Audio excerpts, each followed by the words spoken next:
Aktivitas transfer memang tak selalu untuk mendapatkan cuan, akan tetapi tidak bagi Leipzig. Klub yang dimiliki raksasa minuman berenergi Red Bull itu, sejak promosi ke Bundesliga tahun 2016 silam, selalu punya cara yang jenius dalam hal tambal sulam pemain yang menguntungkan. Menariknya, dalam melakukan cara itu, mereka tak terlalu keteteran secara penampilan. Ibaratnya, meski kehilangan pemain pila, mereka masih bisa tembus papan atas Bundesliga.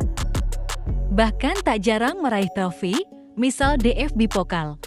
Nah, musim tahun 2023-24 ini, mereka pun akan mengalami hal yang serupa. Apakah mereka akan tetap berhasil?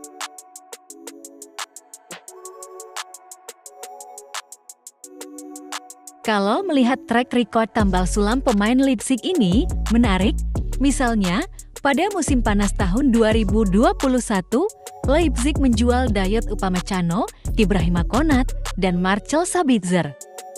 Akan tetapi, menggantinya dengan pemain seperti Josko Gvardiol, Mohamed Simakan, dan Ilaix Moriba, hasilnya Leipzig masih bisa mengamankan posisi 4 besar Bundesliga, ditambah mereka bisa memenangkan trofi DFB Pokal.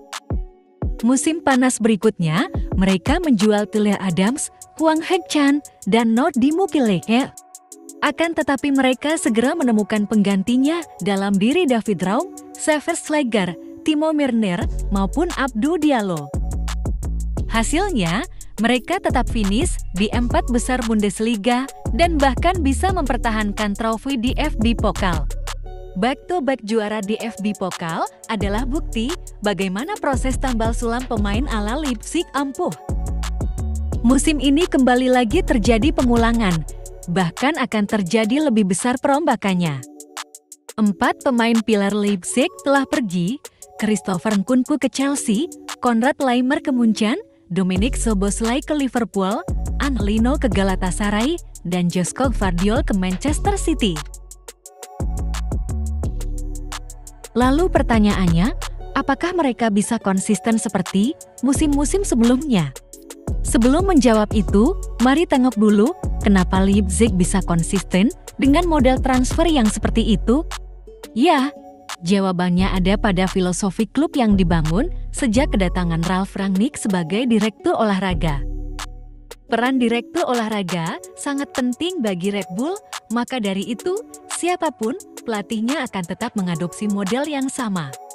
Rangnick yang datang pada tahun 2012 langsung mengumpulkan beberapa pemain muda berbakat. Sistem berpikir Rangnick pada awalnya adalah mengumpulkan pemain muda, dikembangkan, lalu dijual dengan harga yang tinggi. Hal itu juga langsung didiskusikan dan direstui oleh pemilik Red Bull, Matthias Tschitz. Dalam sebuah buku tentang Leipzig yang ditulis oleh Karan Tejuani berjudul Winds of Kian, diungkapkan bahwa cara Leipzig di bawah Rangnick itu unik.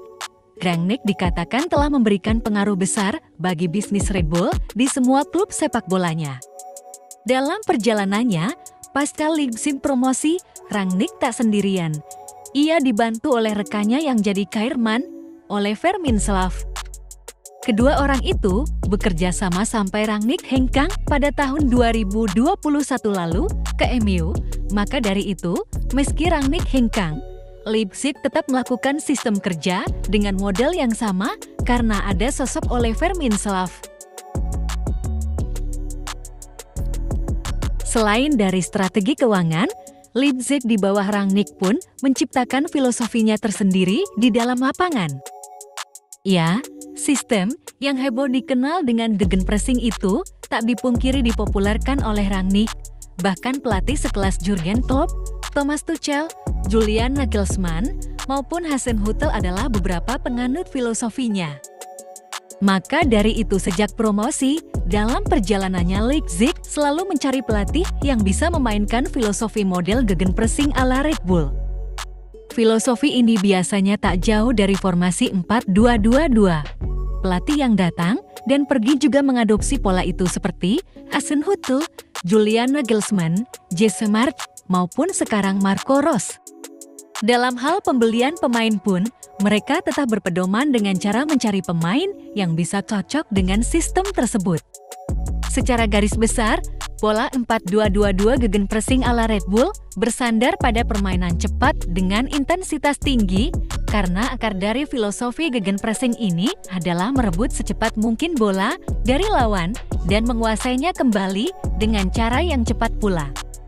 Maka dari itu, perekrutan para pemain muda sangat cocok dengan apa yang dibutuhkan karena fisiknya yang prima dan masih energik. Musim tahun 2023-24 adalah 2 musim setelah ditinggal Rangnick, namun Leipzig masih pada track yang sama bersama Oliver Minzlaff yang menjadi dewan pengawas. Max Eberl kemudian ditunjuk sebagai direktur olahraga Leipzig yang baru. Track record Eberl yang berhasil di Mönchengladbach diharapkan bisa ditularkan di Leipzig. Eberl tak sendiri, ia dibantu oleh Mario Gomez sebagai direktur teknis. Mantan striker timnas Jerman itu juga diharapkan mampu membantu kerja Eberl. Pelatih Leipzig kini masih dijabat Marco Rose. Ia terbukti mampu menerapkan sepak bola ala Red Bull dengan baik. Formasi 4-2-2-nya berjalan dengan baik meski banyak tambal sulam pemain. Apalagi di musim ini, ia harus beradaptasi dengan banyak pemain baru yang datang. Tapi kalau melihat apa yang dilakukan Leipzig di bursa transfer, sepertinya masih pada koridor kebutuhan tim.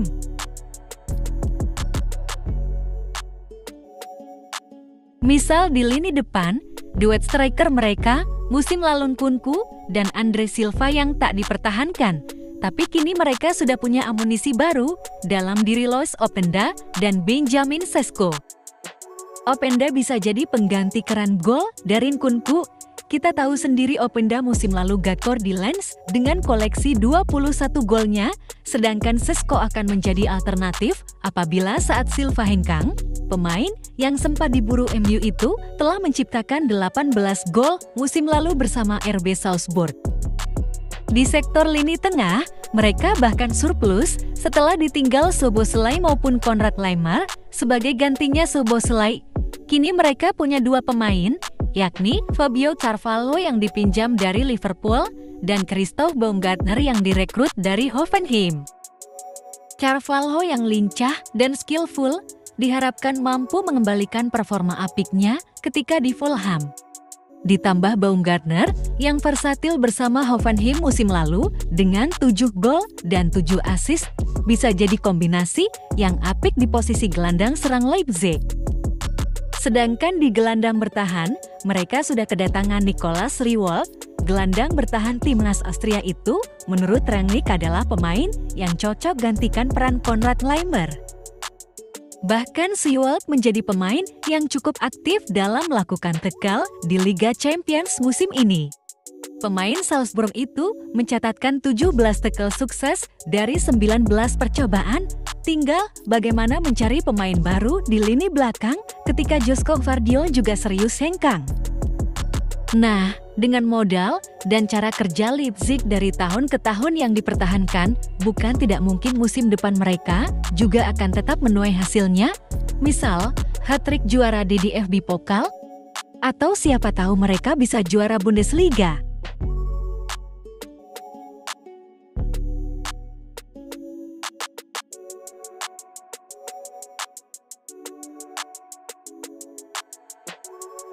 Thanks for watching.